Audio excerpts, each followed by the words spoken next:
it is my pleasure this morning to introduce our first candidate for the senior minister position here at Unity of Dallas. And I'd like to share a little bit about Reverend Kyra Baehr with you now as we do this. Reverend Kyra was ordained in 1997. She's ministered in Mesa, Arizona for 3 years before pioneering the Unity of Divine Love Spiritual Center in Chandler, Arizona in 2000. And while she was building Unity of Divine Love, she spent more than 10 years on the board of the Arizona Interfaith Movement. She contributed to the recent daily devotional publication, Interfaith Inspirations for a Globalized World. And she presented workshops at 2 Parliament of World Religions, one in Barcelona, Spain, and one in Melbourne, Australia. She's also presented in 2008 the opening worship celebration service for our Unity People's Convention. Kyra has co-hosted radio programs. She has worked with youth and family ministries extensively. She's started and led Unity Women's Ministry in Arizona for several years, 12 years. She has just been very, very busy, active, and productive in the work of her faith. And we're excited about that. And all of that after 20 years of successful business experience in the corporate world. So Kyra brings a wealth of experience and knowledge and wisdom. And after having spent quite a bit of time with her the last couple of days, a lot of love and passion and fun. And we're excited to have her here this morning with us. And if you would, please give Kyra a warm welcome.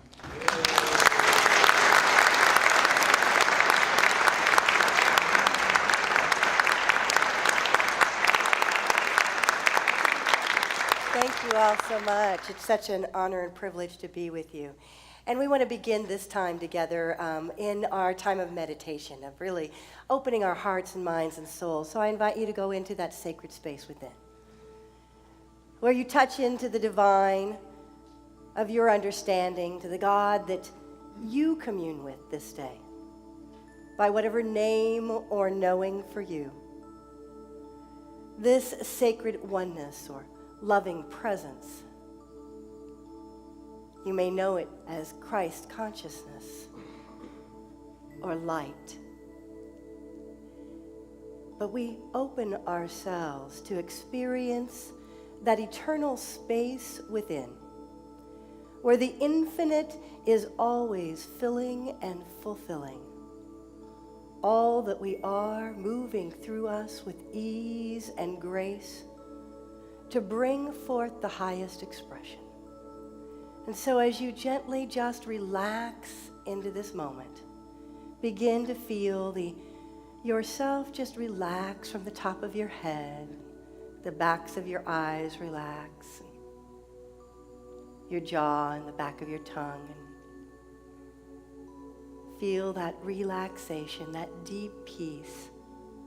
Just gently move through your shoulders and arms and your whole body, every organ begins to soften into this sacred now. As you allow the light of Christ to shine from deep within you, the radiant beam of love and light that you are, that is the divine flowing through you, begins to warm and harmonize every cell of your body. The space between the cells and the space between the thoughts is charged with incredible creativity that lights us in reverence and wonder. In that deep space of lightness of being, we surrender all thoughts.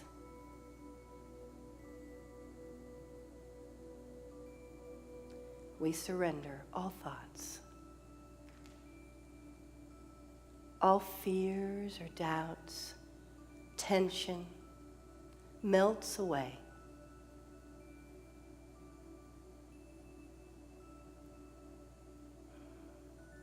Allow the breath of God to breathe you now.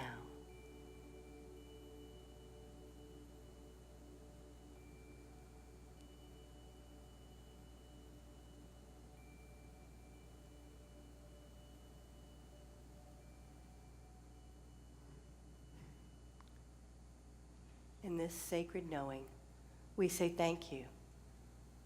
Thank you for the love that fills us, that moves through us, that sends its light and love into the world.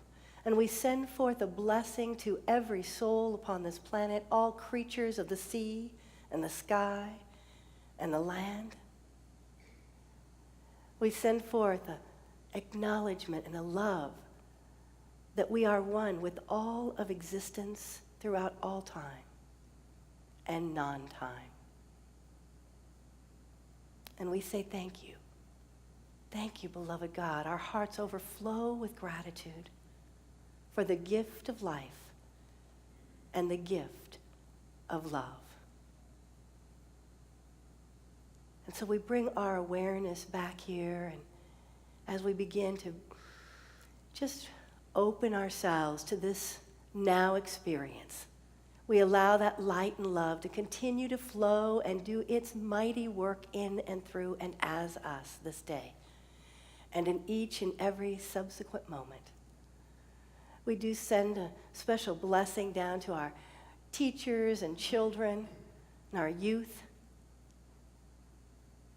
and all those that are connected to this ministry, whether they are here in physical or they're a thought away. They are one with us now, and we feel that oneness and say thank you. Thank you, God. And so it is. Yes. I invite you to turn your awareness back here and now into this place and time, and we're going to turn it back over for one song. Thank you. Yeah, time for us to enjoy music again. First sing.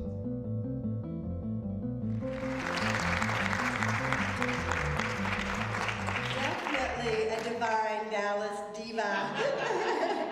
And I thank you because I requested that song. It's one I used to sing every single morning and every day and moved in my being. And you already have me in tears, so I don't know, that where is it that God lives in us? And so today I am so thrilled to be here with you and share from this concept of here we are in the month of February. And this idea of love, of course, is in the air. I don't know if you all felt it throughout, Valentine's. We have mixed feelings and different things. But we're here in this place where we're opening to the awareness that love is the very essence of who we are. Who are we? We're love. We're made of that essence of love. And what is it to begin to communicate that in every area of our life, in every aspect of our being? And I don't know about you, but I have found that communicating love and learning to live from that place where love is truly that which emanates as the truth of my being in every conversation. Okay, let me say that again. In every conversation, internal and external. And so we are learning to unify ourselves into that Christ consciousness, into that oneness, into that awareness of God's presence right here, right now, as me, through me, every single moment, and communicate that by who I am being, by what I am sharing with the very heart energy that I send forth to the world, by what words come forth from my mouth, how I uplift others in what I say. In this world, we've gotten into habits. I had this napkin that showed up in my pack this week, and it made me crack up because I was like, oh yeah, this is the thing we do. It says, we do not gossip. We distribute vital information. We're really good at justifying what we're doing, right? Instead of really speaking the words that would uplift and nurture and fulfill the higher experience. What we say is the creative power of the word coming into existence. And so it's a very important thing to put forth. See, you and I are here today.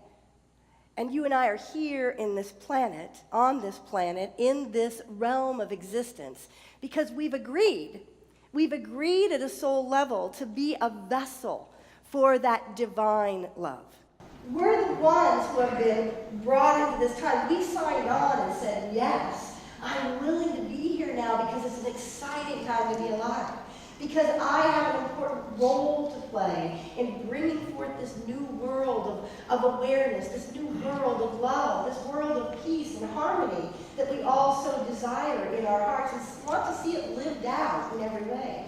You are here at Unity because you are absolutely the leaders in consciousness.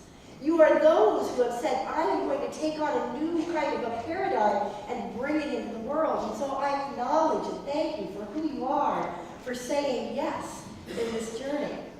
And I love this story that you may have heard it, but I'm going to share it. Anyway, it's about a little boy who's so wanting his daddy's attention. And he says, Daddy, can you play with me? Can you play with me? Can you play with me? And, and Daddy's got some work he's really got to get done. And he's like, okay, son, just a little bit. Oh, but Daddy, I want you to play ball right now. I want you to play ball with me. And so finally the father he said, listen, I've got to get a little work done. I'll tell you what, he pulls out a magazine and he sees this picture of the world and he tears it up into little pieces. And he said, here, son, go put this together. This little puzzle together. By the time we get done, then I'll be done with what I need to do and we can play ball then. Thinking, of course, it would take his son quite a while to put this puzzle of the world together. Well, within moments, kids, they're really quick. Especially nowadays, they're awesome. And this kid comes back and goes, Daddy, I have it all put together. And he's like, how did you do that so quickly, son? And he said, well, he goes, Daddy, you turn it over and it has all these people. And all you had to do is put the people together and then the world came. We are in a time where the world has shifted, and we're catching up with the shift that has occurred. We're letting go of old patterns of behavior.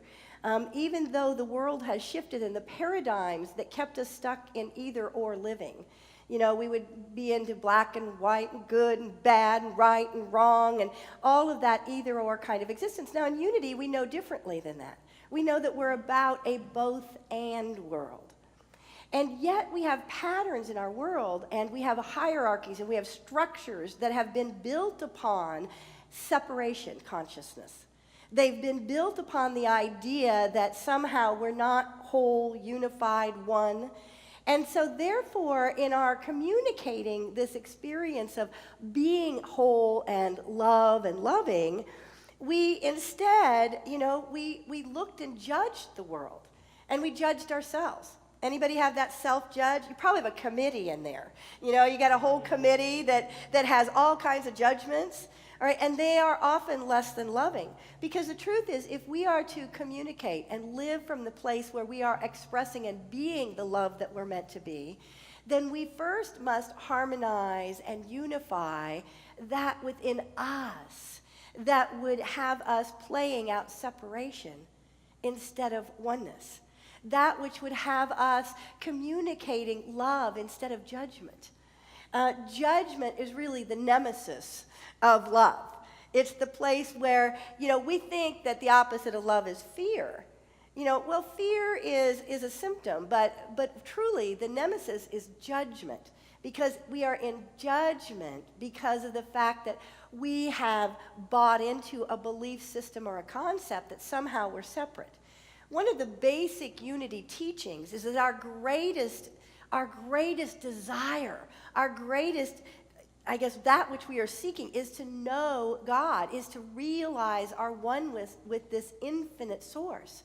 So that source, what is that? When we know and live from that place of God, it really is that loving essence. It's when we feel separate that we then become fearful. It's when we feel separate that we feel that we must judge ourselves or others because somehow we're not measuring up, we're not enough, or I need to judge you, I need to defend myself because I'm afraid that you're seeing me as separate because I'm seeing you as separate.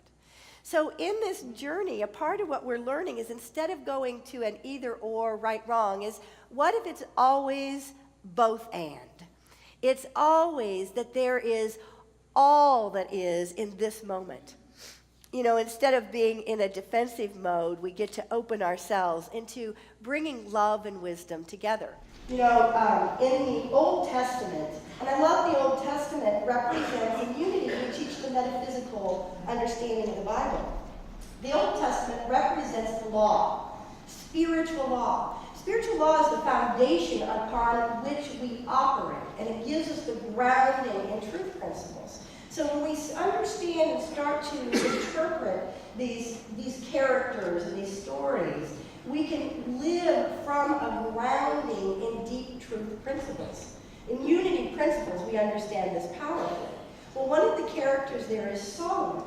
Now, Solomon is so powerful because Solomon represents that when God says you can have anything, you have this kingdom, I'm giving you this kingdom, and what is it you want to be able to rule your kingdom?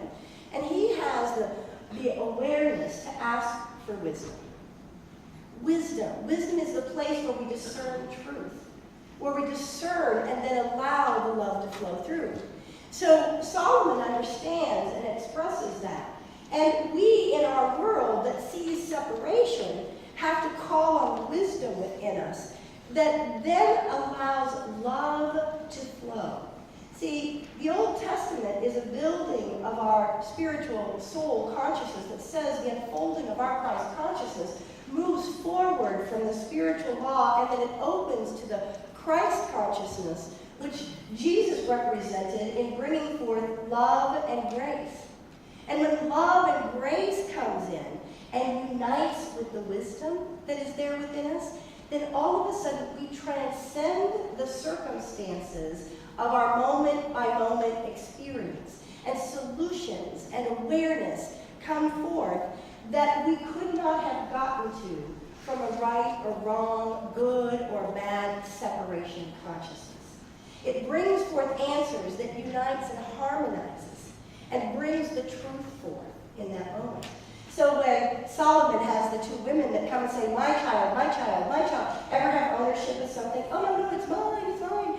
Is that, and we're fighting for, our old beliefs and concepts, or we want it to stay the same, or whatever it might be, that we're fighting for in our own inner being. All these conflicts are represented inside of us, first and foremost. And then they come out and play out in the world. But in that process, of course, Solomon's wisdom knows to say, well, okay, great, let's cut the child in half. Knowing that in truth, love will never allow that. Love will never allow the destruction of that which is its birth child, that which is bringing forth the greater good and harmony and joy into the world. And so in that, then it's like, oh, no, I'm willing to give it up rather than let it tear it apart. And so we are invited into those places in ourselves that say, instead of trying to claim certainty, trying to hold on to something, that an old paradigm or concept or beliefs that are the old world in this shifting of paradigms, is that we open to a new awareness, right? So in that process for us, we open to the realization that there's a wisdom in us that says, I don't want to live from a both and. And the other thing that happened for Solomon that is so important in our understanding is that he, in bringing wisdom and love together, what occurred for him was suddenly the realization of how to respond to this transcended an either or paradigm. Well, do you give the child to this woman? Do you believe this story? Do you believe that story? Do you get into this? You get into... No, you transcend, and the divine will bring a new solution that brings forth a higher truth and realization in the moment. But in order to get there, we have to be willing to say, let me call on that divine wisdom. Let me communicate from a higher love in the moment. So Jesus then took that to another level with the whole movement of bringing grace that would flow easily. And he was constantly saying, in the whole Beatitudes or in various places, he would say, you have been told this, but I say to you. And what he would do is he would turn upside down the prevailing thoughts of the time, the prevailing beliefs that everybody was operating from. And we are in the process, in our own world right now, in our own inner and outer world. We have prevailing beliefs. We have paradigms of thought. We have ideas of where we've bought into the idea, I'm not worthy, I'm not good enough. I need to do more to be loved, lovable. I need things to look this way for me to feel secure in the world. Ooh, that's a big one. We want security. We want a sense of certainty. We're in a time where there's not a lot of certainty in our lives in any way out in the world. Have you noticed that? Things are changing in a moment. A meteor can come in Russia in an instant, and nobody had an inkling that would happen. And suddenly, whoosh, there it is. We want certainty in our lives so that we feel secure. But the truth is, the higher truth is that we live in a world that is always ever changing, and that in the moment, the certainty is in our trust in the divine, in our opening to the love that is always bringing us to a higher realization, that is sharing its light and its love and its good in the world each and every moment. And when we open to a deeper trust, then all of a sudden, we have the realization that I don't need to make it secure by saying, oh, it's this or it's that. It can be both of those things, and I don't know how that works out yet. It can have all kinds of different unknowns because the mystery unfolds itself moment by moment by moment.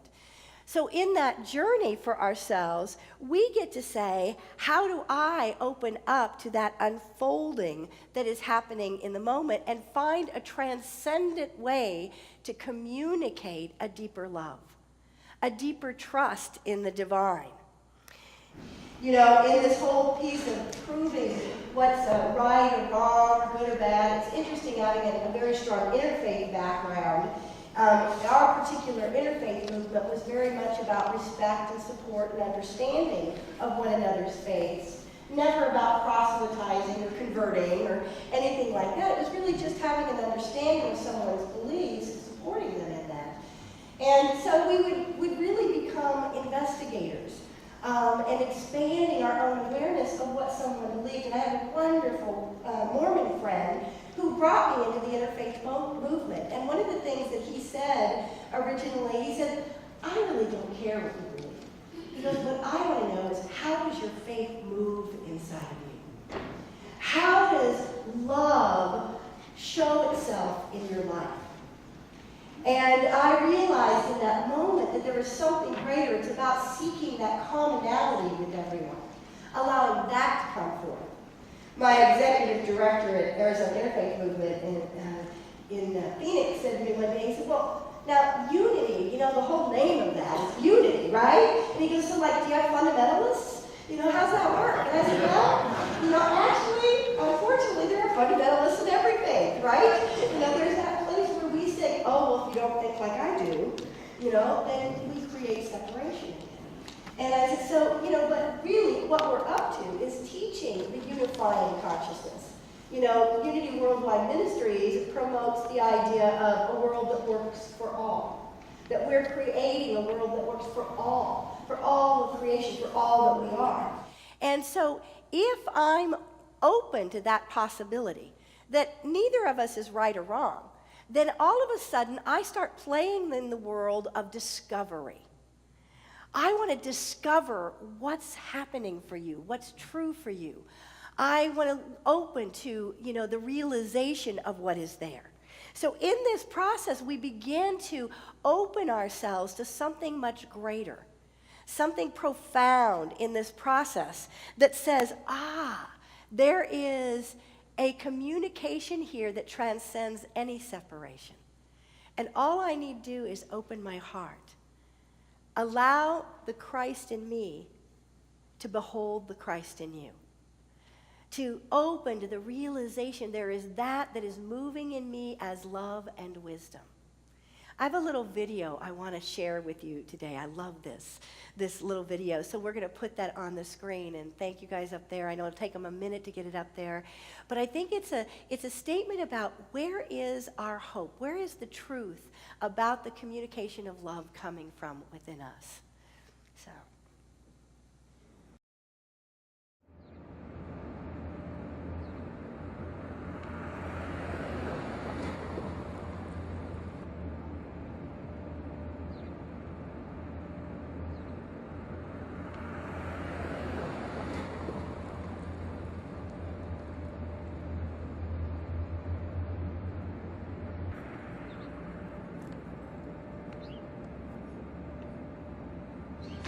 sugar.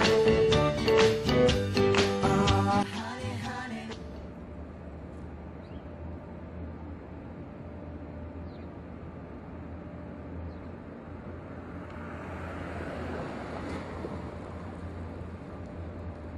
Lean on me when you're not strong, and I'll be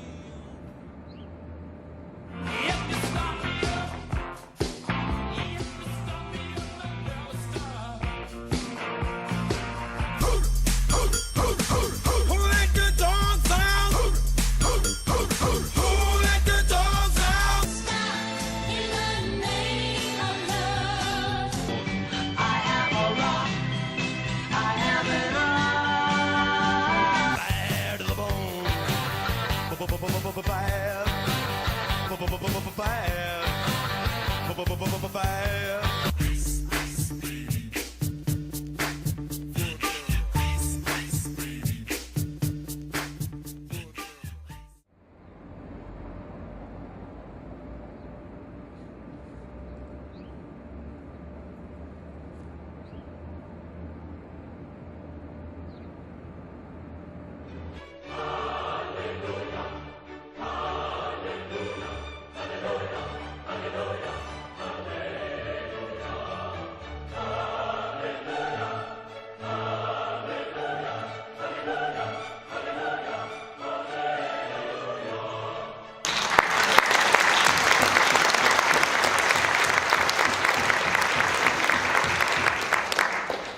When Jesus was often asked questions that were put into a place of choosing this or that, he came to that place of the Christ within, and he found answers that transcended the this or that, and came to the both and. He moved into that sacred place that said there is a greater awareness. And we are in those times in our own lives and are here to communicate the truth of the love, the truth of the Christ essence that we are. And we're to unify and harmonize the world, our inner world and our outer world in that journey. You know, Edmund Markham had this wonderful quote that I love that says, "He drew a circle that shut me out. Heretic, rebel, a thing to flout, but love and I had the wit to win. We drew a circle that took him in."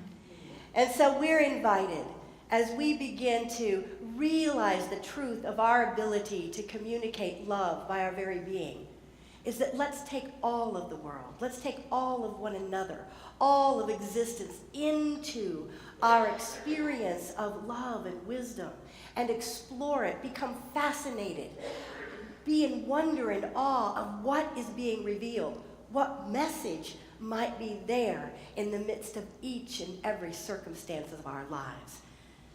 You do have a stethoscope. It's the stethoscope of your heart that reaches in and opens the realization of the song of every soul. So have a glorious week and communicate a love that takes everyone and everything into your amazing existence, and have fun with it along the way. God bless you. Have an awesome week.